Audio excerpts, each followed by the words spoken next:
Good Friday நினைவாக இன்றைக்கி கெனோலாஸ் கிச்சனில் துக்க கஞ்சியும் அதுக்கேற்ற ஒரு துவையலும் எப்படி செய்யலான்னு பார்க்கலாம்.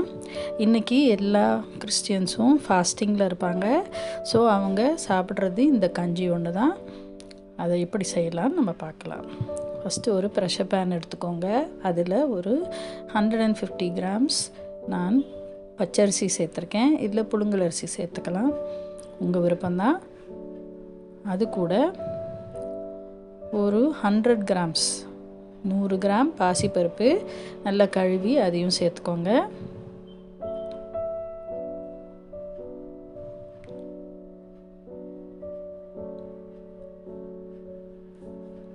இப்போ இது கூட ஒரு 5-6 மிளகு, 4 பல் பூண்டு, கொஞ்சம் வெந்தயம், ஏன்னா கசப்புத்தன்மை இருக்கணும் அதுக்காக, அப்புறம் சீரகம் எல்லாம் சேர்த்து 5 மடங்கு தண்ணி நம்ம சேர்த்துக்குவோம். இப்போ நான் இதில் ஒரு 1/4 கிலோ ரைஸ் அண்ட் பாசிப்பருப்பு சேர்ந்துருக்கு. அதனால் அதுக்கு தகுந்த மாதிரி 5 மடங்கு தண்ணி சேர்த்துக்கோங்க. ஏன்னா இது கஞ்சின்றதுனால கொஞ்சம் தளர்வாக இருக்கணும், அதுக்காக தான். தேவையான அளவு உப்பு சேர்த்துக்கலாம்.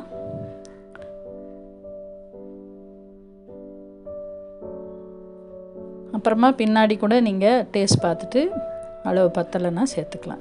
இப்போ ஒரு ஃபியூ ட்ராப்ஸ் ஆஃப் ஆயில் சேர்க்குறேன். ஏன்னா நம்ம நிறைய தண்ணி ஊற்றுறதுனால ப்ரெஷர் பேனில் குக் ஆகும்போது பொங்கி தண்ணி வெளியே வராமல் அது தடுக்கும், அதுக்காக தான்.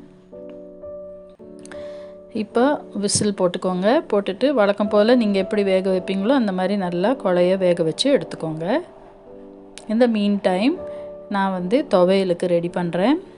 ஒரு கடாயில் கொஞ்சமாக எண்ணெய் விட்டு ஒரு கைப்பிடி துவரம்பருப்பை வதக்கி எடுத்துக்கிறேன். லேசாக செவக்கிற வரைக்கும் இதை வதக்கிக்கோங்க. இந்த கஞ்சிக்கு இந்த துவையல் ரொம்ப டேஸ்டியாக இருக்கும். துவரம்பருப்பு பொன்னிறமாக வறுத்துக்கோங்க, ரொம்ப தீய விட வேணாம்.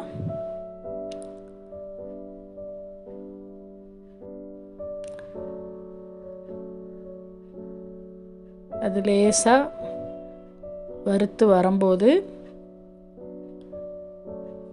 நம்ம பூண்டும் வரமிளகாவும் சேர்த்துக்கலாம். ஜீசஸ் இறந்த நாளை நினைவுபடுத்துறதுக்காக தான் குட் ஃப்ரைடே கொண்டாடுறாங்க. இந்த சமயத்தில் எல்லாம் ஃபாஸ்டிங்கில் இருந்து ப்ரேயர் பண்ணுவாங்க. அப்போது ஒரு வேளை மட்டும் இந்த கஞ்சி சாப்பிடுவாங்க. இப்போ இந்த துவரம்பருப்பில் பூண்டும் வரமிளகாவும் சேர்த்துக்கோங்க. அதையும் கொஞ்சம் வறுத்துக்கோங்க. இது கொஞ்சம் வறுபட்ட உடனே ஏற்கனவே துரி வச்ச ஒரு மூடி தேங்காவை சேர்த்துக்கிறேன். தேங்காவையும் நம்ம நல்லா இங்கே வறுத்துக்கிட்டோன்னா அந்த துவையல் சீக்கிரம் கெட்டு போகாது, டேஸ்டியாகவும் இருக்கும். ஏன்னா தேங்காய் வறுத்தாவே அது ஒரு நல்ல மணம் தரும். அதனால் துவையலும் ரொம்ப டேஸ்டியாக இருக்கும். இப்போ இந்த தேங்காய் வறுபட்ட உடனே கொஞ்சம் புளி, உப்பு வச்சு மிக்சியில் நல்லா திக்காக அரைச்சி எடுத்துக்கலாம். நம்ம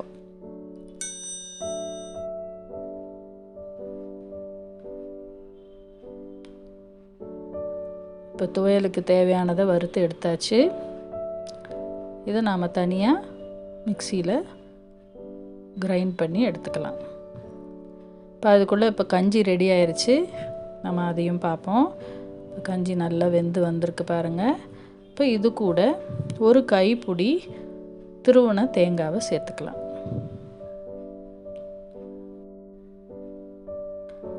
இந்த தேங்காவை நல்லா கலந்து விட்டு ஒரு 2 மினிட்ஸ் நம்ம கொதிக்க விட்டோன்னா போதும், கஞ்சி ரெடி ஆயிரும். இந்த ஸ்டேஜில் நீங்கள் உப்பு சரியாக இருக்கான்னு டேஸ்ட் பண்ணி பார்த்துட்டு உப்பும் நீங்கள் சேர்த்துக்கலாம். நான் பின்னால் ஒரு 3 சிலுவை வச்சுருக்கேன் இல்லையா, அது பாம் சண்டே அன்னைக்கு அவங்க கொடுக்குற அந்த தென்னங்குருத்தில் செஞ்ச சிலுவை. அது இதை வீடில் எல்லா இடங்கள்லையும் நாங்கள் வைப்போம். ஒரு வருடம் பூரா அது இருக்கும். இது கடவுளுடைய அருள் வீடு பூரா நிறைஞ்சிருக்கிறதுக்காக. அடுத்த வருடம் ஆஷ் வெட்னஸ்டேக்கு இதை கொண்டு போய் கோயிலில் கொடுத்துருவோம். இப்போ துக்க கஞ்சியும் துவையலும் ரெடி.